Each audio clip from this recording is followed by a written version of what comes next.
AP BJP political cross road లో అలా నుంచొని ఉంది. అటా ఇటా అని ఆలోచిస్తోంది. మీరు చూడొచ్చు, అటా ఇటా ఒకసారి మీరు చూడండి. ఎందుకంటే పొత్తుల చౌరస్తాలో వెళ్ళాలా లేకపోతే ఒంటరిగా ఎత్తులు వేయాలా అనే లెక్కలు వేసుకుంటోంది ఏపీ బీజేపీ. 2014 రిపీట్ చేయాలనుకుంటోంది లోకల్ లీడర్షిప్. అయితే కొందరు నేతలు మాత్రం ఒంటరిగానే వెళ్ళండి అని ఒక సలహాలు ఇస్తున్నారు. అయితే ఏపీలో బీజేపీ ఎన్నికల వ్యూహంపై అంతిమ నిర్ణయం మాత్రం అధిష్టాననేదే అంటూ రాష్ట్ర నేతలు ముక్తాయింపిస్తున్నారు. ఏపీలో బీజేపీ రూట్ ఎటు అనే దానిపై సస్పెన్స్ సంక్రాంతికైనా వీడుతుందా లేదా? ఏపీలో బీజేపీ కథ మళ్ళీ మొదటికొచ్చింది. 2014 లాగా పొత్తుల బాట పట్టాలా లేక 2019 ఎన్నికల మాదిరిగా ఒంటరి పోరు చెయ్యాలా అనే సందిగ్ధ అవస్థలో ఉంది కాషాయ పార్టీ. 2014లో బీజేపీ, టీడీపీ, జనసేన కలిసి పోటీ చేసి విజయం సాధించాయి. ఆ తర్వాత అధికారము పంచుకున్నాయి. కట్ చేస్తే విభేదాలతో రామ్ అనుకుంటూ 3 పార్టీల కూటమి కాస్త 3 ముక్కలైంది. 2019 ఎన్నికల్లో ఏపీలో టీడీపీ, జనసేన, బీజేపీ 3 విడివిడిగా పోటీ చేసి చావు దెబ్బతిన్నాయి. ఘోర ఓటమిని చవిచూశాయి. దీంతో మళ్లీ 3 పార్టీలు కలిసి ముందుకు వెళ్లాలనే ప్రతిపాదన ముందుకొస్తుంది. ఈ నేపథ్యంలో ఢిల్లీలో జరిగిన జాతీయ పదాధికారుల సమావేశంలో ఎన్డీఏ బలోపేతంపై బీజేపీ అధిష్టానం ఫోకస్ పెట్టింది.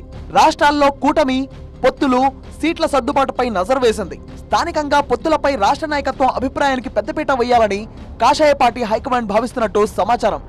ఏపీలో పుంజుకునేందుకు దారేది, పొత్తుల సంగతేంటి, కలిసొచ్చే పార్టీలేవి అంటూ ఢిల్లీలో జరిగిన బీజేపీ పదాధికారుల సమావేశంలో చర్చ సాగింది.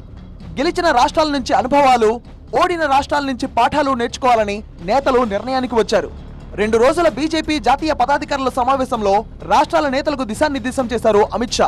సార్వత్రిక ఎన్నికల్లో గెలిపే లక్ష్యంగా వ్యూహాలు రచిస్తున్నారు కమలనాథులు.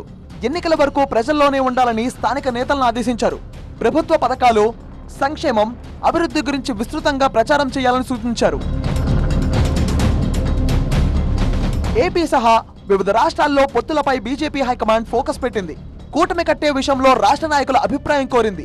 ముఖ్యంగా 2014 తరహాలో ఏపీలో టీడీపీ, జనసేన, బీజేపీ పొత్తు ప్రతిపాదన చర్చకు వచ్చింది. పొత్తుల గురించి ముందు రాష్ట్ర నాయకత్వం మధ్యలో ఏముందో తెలుసుకోవాలని అధిష్టానం ఆరా తీసింది. ప్రస్తుత పరిస్థితుల్లో పార్టీకి సొంత బలం లేదని, పొత్తుల్లోనే కొన్ని సీట్లైనా గెలుచుకునే అవకాశం ఉందని రాష్ట్ర నాయకత్వం చెప్పినట్టు తెలిసింది. ఒంటరిగా పోటీ చేస్తే ఒక్క సీటు కూడా గెలిచే అవకాశం లేదని, పొత్తుల్లో భాగంగా లోక్సభకు వీలైనన్ని ఎక్కువ సీట్లు రాబట్టుకోవచ్చని, అసెంబ్లీ సీట్ల విషయంలో వెనక్కి తగ్గినా పర్వాలేదన్న సూచన చేసినట్టు తెలిసింది. ఇప్పటికే ఏపీ నుంచి ఎన్డీఏ కూటమిలో ఉన్న జనసేన కూడా తెలుగుదేశం పార్టీతో పొత్తు కుదుర్చుకుంటుందని రాష్ట్ర నేతలు కేంద్ర నాయకత్వానికి చెప్పినట్టు సమాచారం. మరోవైపు బీజేపీకి 5 నుంచి 6 లోక్సభ సీట్లు, 10 నుంచి 12 అసెంబ్లీ సీట్లు టీడీపీ ఆఫర్ చేసినట్టు తెలిసింది. అయితే పొత్తు కుదిరితే 8 నుంచి 10 లోక్సభ సీట్లు ఆశించాలని రాష్ట్ర నాయకత్వం భావిస్తున్నట్టు సమాచారం. AP BJP chief Purandeswari, CM Ramesh, Sujana, GVL వంటి వాళ్లు టీడీపీ, జనసేనతో కలిసి ఎన్నికలకు వెళ్దామంటున్నారని సమాచారం. పార్టీలోకి వచ్చిన కొత్త కాపులు పొత్తుల కోసం తహతహలాడుతుంటే పార్టీనే నమ్ముకుని ఉన్న పాత కాపులు మాత్రం ఒంటరి పోరుబాట పట్టాలంటున్నారట.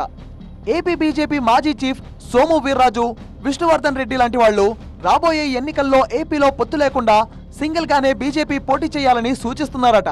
దీనిపై త్వరలోనే రాష్ట్ర నేతలందరి అభిప్రాయాలు సేకరించి హైకమాండ్ కు నివేదిక ఇవ్వనున్నారు పురంధేశ్వరి.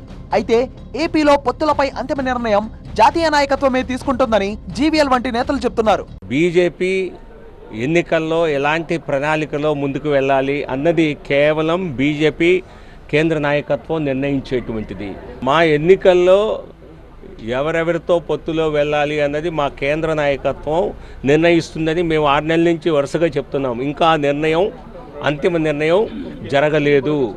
లేదు, అన్ని చోట్ల అట్లాగే జరుగుతుంది. మా పార్టీ సరైన టైంలో సరైన నిర్ణయం చేస్తుంది. ఉత్తరాయణాన్ని పుణ్యకాలంగా భావించే బీజేపీ అగ్రనేతలు కీలక నిర్ణయాలను అప్పుడే తీసుకుంటారని పార్టీ వర్గాలు చెప్తున్నాయి. అంటే ఏపీలో బీజేపీ పొత్తులతో వెళ్తుందా లేక ఒంటరిగా వెళ్తుందా అనేది సంక్రాంతి తర్వాతే తేలే అవకాశం ఉంది. సంక్రాంతి తర్వాతే ఈ సస్పెన్స్ కు తెరపడే అవకాశం